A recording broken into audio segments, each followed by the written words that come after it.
تم سب بچے بیٹھے ہو، والدین کو اپنی جنت بنا لو، ماں باپ کو اپنی جنت بنا لو، ان کی دعا لے لو۔ میرے نبی نے فرمایا کاش میری ماں زندہ ہوتی۔ ماں کا خاص طور پر منشن کیا، میری ماں کیوں کہ باپ کو تو دیکھا ہی نہیں اور ماں کو دیکھا ہے 6 سال۔ میری ماں زندہ ہوتی اور میں عشاء کی نماز کے مصلی پہ کھڑا ہوتا اور میرے گھر سے میری ماں کہتی محمد، تو میں ماں کے لیے نماز توڑ دیتا۔ میرا نبی کہہ رہا ہے۔ اور جب آپ حج پہ تشریف لے گئے اور ابوا کے میدان سے گزرے جہاں میرے نبی کی والدہ کا انتقال ہوا تھا، اس بات کو 57 سال گزر چکے ہیں۔ 6 برس کی عمر میں مدینہ سے نکلے 3 افراد، میرے نبی کی ماں، میرے نبی کے والد کی باندی ام ایمن، وہ بھی ماں ہیں، انہوں نے بھی دودھ پلایا تھا میرے نبی کو۔ 2 مائیں ہیں، ایک دودھ پلانے والی، ایک پیدا کرنے والی، اور ایک میرے نبی ہیں۔ جب ابوا کے پہاڑوں میں پہنچے تو اچانک ہارٹ اٹیک سے حضرت آمنہ 25 سال کی عمر میں انتقال فرما گئیں، اور میرے نبی نے اتنا اس کا غم لیا۔ 6 سال کا بچہ، میں سن 2000 میں وہاں گیا تھا، میرے آنسوں نہیں رکنے کو آ رہے تھے کہ کہاں میرے نبی کی ماں کو اللہ نے اٹھایا، نہ کوئی آسرا، نہ کوئی سہارا، نہ کوئی رشتہ، نہ کوئی جھولی، نہ کوئی چھاؤں، ایسے تنہا یتیم کر دی۔ جب ان کو پتھروں میں دبا کے نیچے اترے، ام ایمن کو سے ہاتھ چھڑا کر بھاگے اور اوپر پہاڑی پہ چڑھ گئے۔ جب ام ایمن پیچھے گئیں تو ام ایمن نے کیا دیکھا کہ ابوا کے پہاڑ بھی رو رہے ہوں گے، آپ ماں کی قبر کو چمٹ کے ایسے اوپر لیٹے ہوئے تھے، قبر کو پکڑا ہوا تھا، اوپر لیٹے ہوئے تھے۔ جب ام ایمن قریب آئیں تو سنا آپ کہہ رہے تھے اماں جی آپ کو تو پتا تھا آپ کے سوا میرا کوئی نہ تھا، آپ مجھے چھوڑ کے کہاں چلی گئی، کیوں چلی گئی؟ 6 سال کا بچہ پہلی موت دیکھ رہا ہے تو ان کو سمجھ میں نہیں آ رہا کہ میری ماں کے ساتھ ہوا کیا ہے۔ ام ایمن نے اٹھانا چاہا، آپ نے اٹھنے سے انکار کر دیا۔ اس صدمے کو سینے میں لیے ہوئے 57 سال کے بعد، 7ویں دن بندہ رو نہیں سکتا، رونا ہی چاہے تو رونا نہیں آمدا، 57 سال کے بعد آپ اس وادی سے گزرے، آپ نے اونٹنی کو ماں کی قبر کی طرف موڑ دیا، اور ان پلرز کو 3 گنا کرو تو وہ پہاڑ بنتا ہے، چھوٹی پہاڑی تھی۔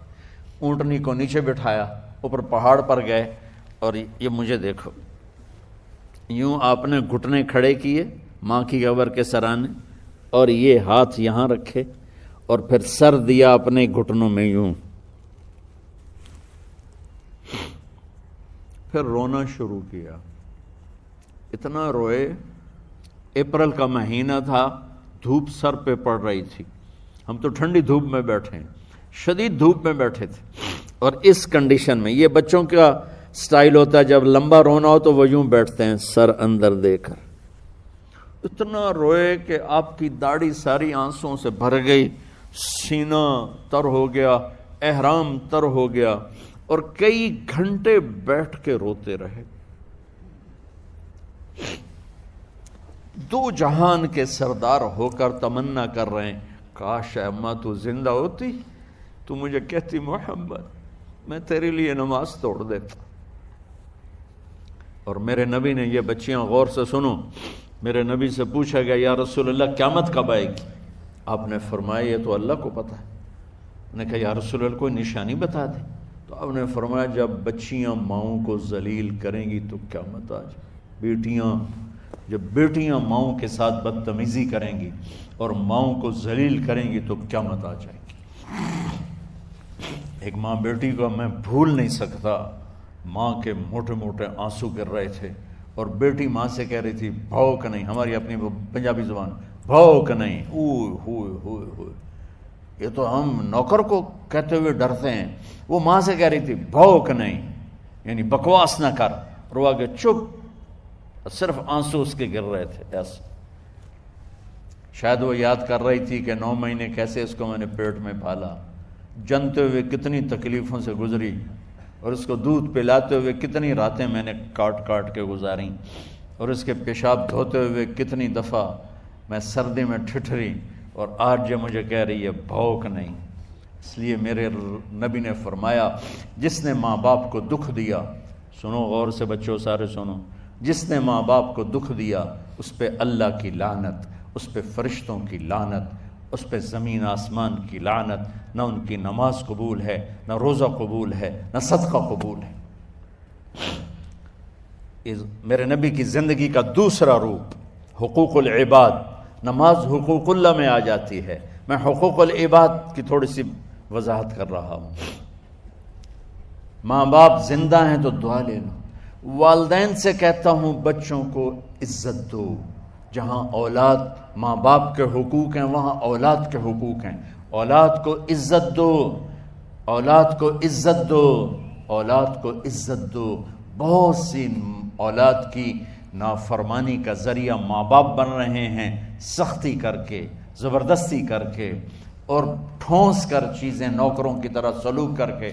میرے نبی کے گھر میں جب بیٹی فاطمہ ملنے کے لیے آتی تھیں تو میرے نبی بیٹھے نہیں رہتے تھے، اب چیئر پہ بیٹھے ہوئے بی بی فاطمہ آ گئی، اب زمین پہ بیٹھے ہوئے ہیں بیٹی آ گئی، اب چارپائی پہ لیٹے ہوئے ہیں بیٹی آ گئی۔ میرے نبی کیا کرتے تھے؟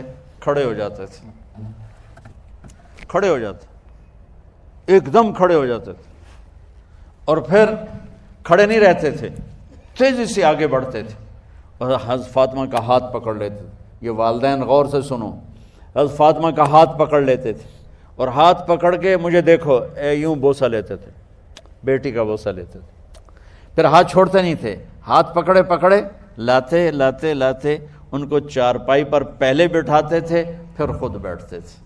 یہ باپ اور رسول ہو کر بیٹی کو یہ عزت دیتے تھے۔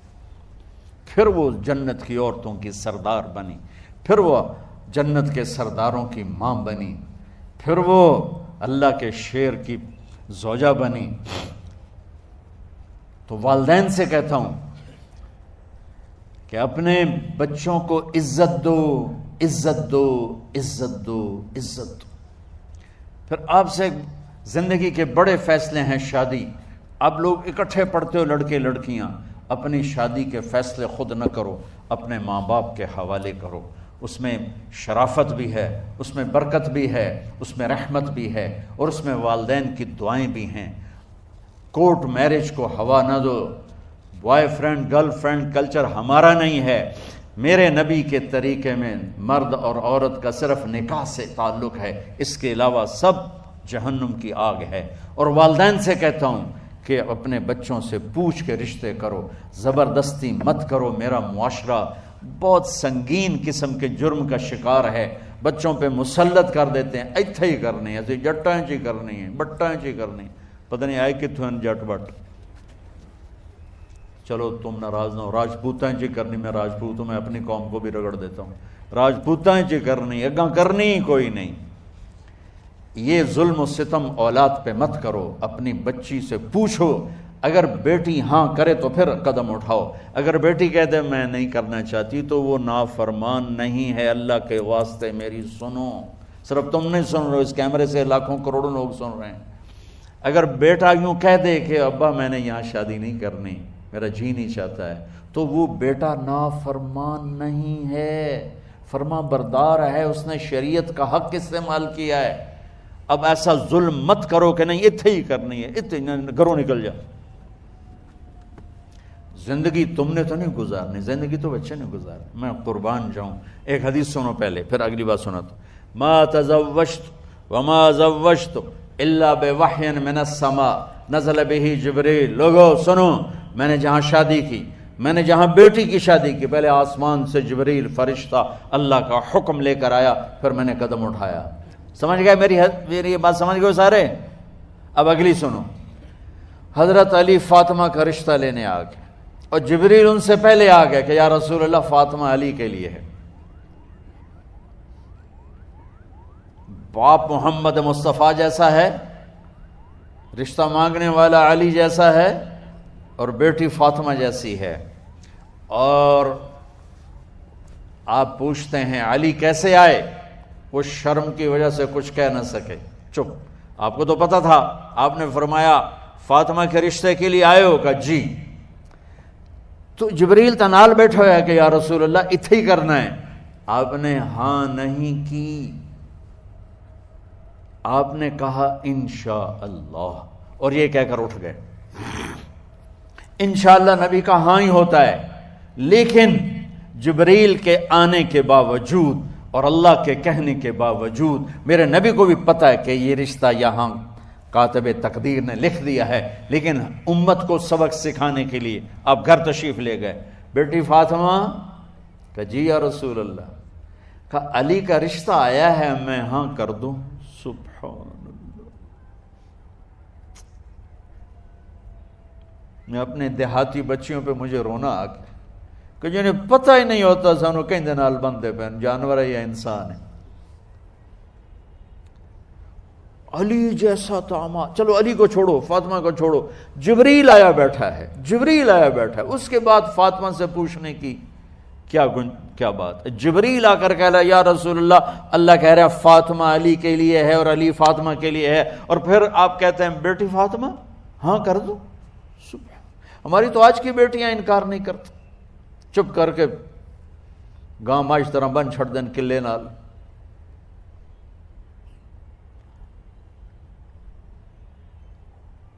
کوئی ان کے اندر کے جذبات کو سننے والا کوئی نہیں ہوتا، اپنی انانیت پر یہ فیصلے کرتے ہیں، اور میرا نبی کہہ رہا بیٹی ہاں کر دو۔ سبحان اللہ۔ آپ کا کیا خیال ہے، فاطمہ نے انکار کرنا تھا؟ یہ تو یہ بیٹیاں نہیں انکار کرتی تو فاطمہ نے کہاں کرنا تھا؟ لیکن یہ سبق دینا تھا ان والدین کو جو نادانی میں نادانی کے فیصلے کر کے اولاد کو ہمیشہ ایک ٹھنڈی آگ میں دھکا دے دیتے ہیں۔ حضرت فاطمہ رضی اللہ تعالیٰ عنہا نے جب ہاں کی پھر آپ باہر نکلے۔ اچھا مزے کا واقعہ ہو، حضرت علی اٹھ کے باہر نکلے تو صحابہ باہر کھڑے انتظار کر رہے تھے کہ کیا ہوا۔ حضرت علی کو بھیجنے والے تھے عبد الرحمن بن عوف۔ پہلے ابو بکر گئے تو آپ نے انکار کر دیا، عمر گئے رشتہ مانگا، آپ نے انکار کر دیا۔ عبد الرحمن بن عوف نے علی سے کہا آپ جائیں، آپ کا رشتہ رد نہیں ہوگا۔ کہنے لگے میرا تو ذاتی گھر بھی کوئی نہیں، مجھے کہاں سے رشتہ ملے گا، میں تو بالکل غریب ہوں۔ کہا نہیں تم جاؤ۔ تو واپس آتے انہوں نے عبد الرحمن بن عوف پہ چڑھائی کر دی، وہ کیا ہے نا تو میں نے گلے آئی، انکار ہو گیا۔ تو صحابہ نے پوچھا کیا ہوا؟ کہا کچھ کہا ہی نہیں، چپ کر کے اٹھ گئے۔ تو عبد الرحمن بن عوف کہنے لگے کچھ بولے صحیح، کہ بس اتنا کہا انشاءاللہ کا تو مبارک ہو، نبی کا انشاءاللہ ہاں ہوتا ہے۔ کہا اچھا تو اتنے میں آپ باہر تشریف لے۔ کہا علی، کہا جی، کہا لو بلاؤ، لوگوں کو بلاؤ۔ ساری مسجد بھر گئی، آپ کی ساری مسجد فل ہو گئی۔ آپ ممبر پہ کھڑے ہوئے علی کو سامنے بٹھایا، کہا لوگو یہ جبریل میرے پاس اللہ کا پیغام لائے ہیں کہ میں فاطمہ بنت محمد کا نکاح علی بن ابی طالب کے ساتھ کر دوں۔ پھر آپ نے خطبہ پڑھا اور کہا کہ علی، ہائے ہائے ہائے، میں نے فاطمہ بنت محمد کو 400 درہم مہر کے عوض تیرے نکاح میں دیا، تو نے قبول کیا؟ حضرت علی نے زور سے نعرہ لگایا میں نے قبول کیا، اور سجدے میں چلے گئے، اللہ کا شکر کا سجدہ ادا کیا۔ پھر میرے نبی نے وہیں سارے مجمع کو شہد کا شربت پلایا اور تازہ کھجوریں کھلائیں، اور پھر جب رخصتی ہوئی تو آپ نے حضرت علی سے فرمایا کہ آپ آ کے لے جاؤ۔ پھر آپ نے حضرت ام سلمہ، حضرت حفصہ اور جناب حضرت عائشہ رضی اللہ تعالیٰ عنہ، ان تینوں کو بلا کر فرمایا تمہیں پتہ ہے نا مجھے فاطمہ سے کتنا پیار ہے، تو تم فاطمہ کو دلہن بناؤ، اس کی تیاری کرواؤ، اسے دلہن بناؤ۔ تو ان تینوں نے حضرت فاطمہ کو دلہن بنایا۔ پھر آپ نے حضرت علی کو پیغام بھجوایا، وہ تشریف لائے، اپنی اونٹنی لے کر آئے، حضرت عقیل ساتھ ہے، سلمان فارسی ساتھ ہے، اور دروازے پر اونٹنی بٹھائی، آپ علی کو اندر لے گئے اور یوں فاطمہ کا ہاتھ پکڑ کے علی کے ہاتھ میں دے کر فرمایا علی تمہیں نبی کی بیٹی مبارک۔ سبحان۔ پھر آپ نے کہا میری بیٹی فاطمہ، مجھے اپنے خاندان میں جو سب سے زیادہ محبوب تھا میں نے تیرا ہاتھ اس کے ہاتھ میں دے دیا ہے۔ والدین سے کہتا ہوں اپنے نبی کی زندگی پڑھو۔ میرا درد ہے کہ ہماری ثقافت میں اسلام داخل نہیں ہوا، ہمارے عبادت میں اسلام آ گیا، بہت سارا مجمع مرد عورتوں کا نمازی ہے، حاجی ہے، عمرے کرتے ہیں، لیکن ثقافت میں نبوت کی جھلک دکھائی دے، ثقافت میں اللہ کا نبی دکھائی دے، وہ نہیں ہے۔ زندگی بیت گئی اس انتظار میں، مدت سے لگ رہی تھی لب بام ٹک ٹکی، تھک تھک کے گر گئی نگہ انتظار آج، پتہ نہیں کب صبح ہوگی۔ چلو کہتے تو جائیں مجھے ہے اگرچہ بت ہیں جماعت کی آستینوں میں، مجھے ہے حکم اذان لا الہ الا اللہ۔ والدین کے ذمہ ہے اولاد کو عزت دینا، ان کے سب سے بڑی خواہش میں ان کا احترام کرنا کہ زندگی انہوں نے گزارنی ہے، اور آپ کے ذمہ ہے والدین کے آگے سر جھکا دینا۔ اللہ کے واسطے کورٹ میرجز اور خفیہ شادیاں یہ نہ ہماری ثقافت ہے نہ یہ انسانیت ہے، ہمیشہ دکھ دردوں میں زندگی گزرتی ہے کہ اصل زندگی تو موت کے بعد آنے والی ہے۔ تو والدین پڑھیں شریعت کو، اولاد بھی پڑھے اپنے نبی کی زندگی کو۔ ایک شخص حضرت عمر کے پاس آیا ایک بیٹے کو لے کر، کہا امیر المومنین یہ میرا بیٹا بڑا نافرمان ہے اور مجھے بہت تنگ کرتا ہے۔ حضرت عمر کے پاس لاٹھی ہوتی تو انہوں نے یوں اٹھائی، وہ کہنے لگا حضور معافی دیا جائے، ایک میری گل سن لو۔ آپ نے فرمایا کیا؟ کہنے لگا ماں پیو دے بڑے حق ہیں، بالکل ٹھیک ہے، پر کوئی ساڈا حق بھی ہے ماں پیو تے؟ آپ نے کہا ہاں۔ آپ نے کہا ہاں۔ کہنے لگے ذرا وہ بتا دیں۔ کہا پہلا حق ہے اچھی ماں تلاش کرے، نیک عورت تلاش کرے۔ دوسرا حق یہ ہے نام اچھا رکھے۔ تیسرا حق یہ ہے اس کو قرآن کی تعلیم دے۔ کہا جی پھر سن لو حضرت جی، میرے پیو کو پوچھو اس حبشی عورت نال شادی کر کے مینوں حبشی ماں دیتی، انہوں کوئی عرب ماں ہی نہیں لتی، میرا پہلا حق اس مارا ہے۔ دوسرا سن لو، اس نے میرا نام جولان رکھا ہے، جولان گندگی کے کیڑے کو کہتے کہ اس نے میرا نام جولان رکھا ہے۔ اور تری سن لو، اس آج تے مینوں قرآن دی شکل نہیں وکھائی، حضرت عمر ہوئی سوٹا وہ دے سر تے پھیر دے کہ پہلے تیری مالش کراں پھر ایدی کر سکتا۔ تو آج کے والدین بھی اپنی اولاد کے بارے میں بہت بہت بہت غافل ہیں، اور اولاد کا بھی حال یہی ہے، چونکہ ماں کیا ہے باپ کیا ہے اولاد کیا ہے یہ شریعت، یہ قرآن بتاتا ہے، یہ میرے نبی کی زندگی بتاتی ہے۔